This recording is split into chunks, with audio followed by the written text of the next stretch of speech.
Dispatcher, can I help you? Hi, I'm trying to do a wellness check on a friend of mine that's in Ketchikan. Okay, what's his or her name? Eric Garcia, and I haven't heard from him, so I'm getting worried.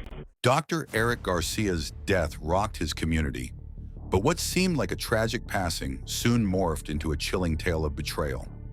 On March 27, 2017, police arrived at Dr. Garcia's home after his close friend Jordan Japin raised concerns about his sudden disappearance. Jordan, who had traveled from Washington to help with the wellness check, was the first to find the scene. He gave me a house key, and I'm going up there on Monday because I haven't heard anything, and I am very worried. I did talk to a lawyer, and he said that I could talk to you guys, and I can give you guys permission to go in there, but I would have to physically be there. So We're more than welcome to go do that for you. A locked door, a strange burnt charcoal smell, and Dr. Garcia's lifeless body. But what should have been a straightforward visit became anything but ordinary. A prescription bottle and an odd half-burnt charcoal briquette near the body raised questions, and the locked room containing the doctor's prized possessions revealed an even darker truth. It had been completely emptied. No signs of forced entry, but everything of value had been carefully stolen. As the investigation deepened, the twisted motives behind Dr. Garcia's death slowly came into focus, revealing a betrayal far closer to home than anyone expected. Dr. Garcia, Police Department, can you make yourself known, sir? Yeah, he's here. Okay. As the authorities continued their investigation, one thing became clear. The person who had been closest to Dr. Garcia, the one who appeared to be most concerned, might very well be the one responsible for his death. And as they pieced together the details, the true horror of what had happened to this kind, selfless man became painfully clear. Dr. Eric Garcia's death became one of the most puzzling and chilling mysteries. When police began their investigation, they discovered that something far more sinister was at play. What seemed like a simple case of a missing person soon escalated into a web of deceit, betrayal, and shocking revelations. Jordan Japin, who had claimed to be a close friend, was the first to call authorities about Dr. Garcia's disappearance. However, it was his involvement that raised alarm bells. Jordan, who had a spare key to Dr. Garcia's house, was quick to arrive at the scene when the police arrived.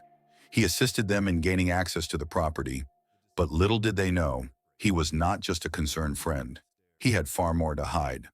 Dr. Garcia, known for his generosity, had been found dead under strange circumstances. The scene painted a picture of mystery and confusion, with a suspiciously odd smell of charcoal lingering in the air, and an assortment of bizarre items scattered around the house. The deck is on the windward side of the house. That's the southeast side. Southeast side of the house. So no one in Ketchikan who was a resident here, in your view, would ever have barbecued on the southeast side of their house. Especially on the second floor that's going to get some wind. As police delved deeper into the investigation, they uncovered unsettling details. One of the most shocking discoveries was the missing smoke detectors. Every place where a smoke detector should have been was left with only the wiring harness exposed. The house had been meticulously set up to avoid any smoke alarms, leading authorities to believe that someone was trying to cover up something. With no clear signs of forced entry, the police began to suspect that the killer might have been someone close to Dr. Garcia. As I'm walking, I get a ping on my phone and I pull it out, and as I look at my phone, I notice these white dots down below. I took some pictures with the telephoto lens, and sure enough, those look like the smoke detectors. Someone who had easy access to the house. The investigation took an even darker turn when Dr. Garcia's brother, Saul, discovered a pile of discarded smoke detectors near the woods. It turned out they had been ripped from the walls to avoid detection while the house was filled with smoke from a burning barbecue. The detectors matched perfectly with the ones removed from the house, offering undeniable evidence that this was no accident but a calculated crime. You said you have power of attorney? I have a paper that you gave me that says power of attorney. Where is it at? It's my house. Do you know of any high-value items in the house? No. As the investigation into Dr. Eric Garcia's death deepened, authorities uncovered a shocking truth. Jordan Japin, under the alias Logan Cruz, was intricately involved in the crime. While Dr. Garcia had been generously transferring money to various individuals, one key beneficiary stood out: Logan Cruz, who was, in fact, Jordan himself. The discovery of Jordan's secret identity and his power of attorney over Dr. Garcia's affairs only deepened suspicions. Despite his control over Dr. Garcia's finances, Jordan seemed unaware of the missing valuables when questioned by authorities, raising red flags. A breakthrough came when police obtained a search warrant for Dr. Garcia's pickup truck, revealing a receipt from Alaska Marine Lines AML, showing a massive shipment sent from Dr. Garcia's address. The size of the shipment, nearly 2 tons, raised further questions. What could possibly be inside such a large package? The investigation intensified when a Walmart receipt surfaced, showing that Jordan had purchased several plastic bins, which he claimed were for Dr. Garcia. What you see is Jordan Joplin moving about Walmart from various different angles. It shows him from the side, it shows him from above. It just shows Jordan Joplin checking out with all these stacked plastic bins in his cart. One of the camera angles actually shows Jordan Joplin with a huge grin on his face. However, store security footage told a different story, showing Jordan alone loading the bins into his truck, with no sign of Dr. Garcia. As the case progressed, authorities traced these bins to shipping containers bound for Seattle, revealing stacks of Dr. Garcia's valuables: gold, silver, and collectibles. Jordan had orchestrated the shipment of these items across state lines, further implicating him in the crime. Finally, Jordan's arrest was set in motion as authorities coordinated with Seattle law enforcement. Jordan, unaware, agreed to meet at a prearranged location to pick up the stolen goods, where he was taken into custody. When investigators searched his home, they found even more unsettling evidence, including Dr. Garcia's personal items and more secrets of Jordan's double life. With this, the shocking trail of deception surrounding Dr. Garcia's death began to unravel. In a chilling turn of events, authorities uncovered a trail of deception and theft that stretched far beyond what anyone had initially suspected. While investigating the mysterious disappearance of Dr. Eric, they stumbled upon a receipt from Alaska Marine Lines AML, showing that Jordan had received a massive shipment sent from Dr. Eric's address. This was a major lead, but what really piqued the investigators' interest was the size of the shipment: nearly 2 tons. What could possibly be inside such a massive package? The investigation intensified when police found a receipt from Walmart among Dr. Eric's garbage, listing several plastic bins. These bins, commonly used for storing various items, seemed ordinary at first, but as they dug deeper, they learned that Jordan had been the one to purchase them. He had claimed that Dr. Eric was with him during a shopping trip to Walmart, but the security footage from the store told a different story. Jordan was seen alone, loading several large bins into his truck with the help of an employee, all while flashing a huge grin. There was no sign of Dr. Eric anywhere in the footage, raising further suspicions about Jordan's involvement in his disappearance. The investigation took another leap forward. I was probably briefly in shock. Chester, No, I don't blame you. I have heart issues. Okay. Well, if you need to go to the hospital, we can get you to the hospital. If you want to go sit down, go sit down. This discovery not only provided crucial evidence in the case, but also confirmed that Jordan had been involved in a planned theft, orchestrating the shipment of Dr. Eric's valuables across state lines. With this breakthrough, the authorities set their sights on arresting Jordan, but that wasn't going to be easy. They enlisted the help of Seattle law enforcement to track Jordan down. The plan was simple: lure him out of his house and arrest him while he attempted to pick up the stolen goods. Jordan played right into their hands, agreeing to meet at a prearranged location to collect the items. The next step was to search his home for more evidence. What they found there was even more shocking than they could have imagined. At Jordan's house, they were greeted by someone they hadn't anticipated: a woman who was not the same person Jordan had brought to Dr. Eric's home. This discovery raised more questions about Jordan's double life, and as the investigation continued, it became clear that there was much more to uncover about his involvement in Dr. Eric's death. With a Faraday bag containing Dr. Eric's phones and his wallet, the authorities now had even more concrete evidence linking Jordan to the crime. As the pieces of the puzzle came together, Jordan's secrets were slowly but surely being exposed, and his lies were beginning to unravel.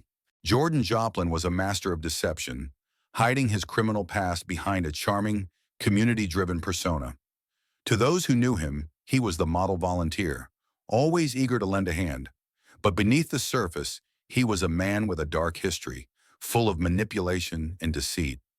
His past included felony convictions and a string of relationships, where he used his charm to keep women under his control, often juggling multiple affairs.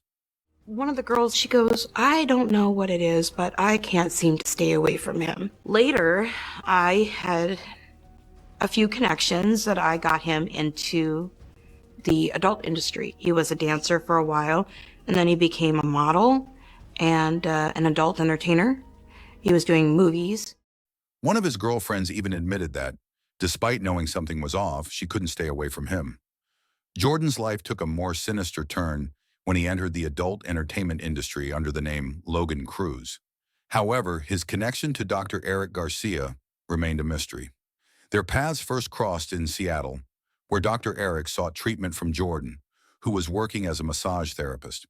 What began as a professional relationship soon turned personal, and their secretive bond grew stronger over time. Dr. Eric's family grew increasingly concerned about the nature of his relationship with Jordan. His private nature made it difficult to know what was truly happening behind closed doors. But when the investigation deepened, shocking revelations came to light. Amanda Pitch, a close friend of Jordan's, disclosed that Dr. Eric had been financially supporting Jordan, sending him money and buying him lavish gifts.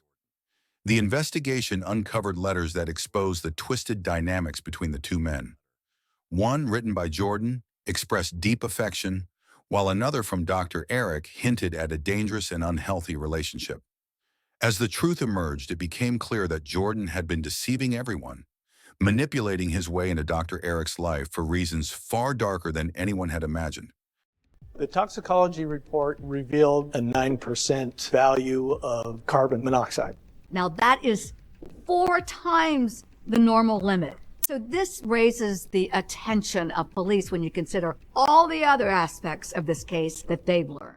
On March 15, 2017, Jordan allegedly visited Dr. Eric under the guise of love. During this visit, Jordan is believed to have administered a lethal dose of morphine. Once Dr. Eric was unconscious, Jordan removed all the smoke detectors in the house and placed a lit grill outside. He allowed the smoke to seep into the house through an open door, ensuring that the scene appeared as if Dr. Eric had died from carbon monoxide poisoning. Confident that his plan was foolproof, Jordan returned to Washington, establishing an alibi by calling for a welfare check.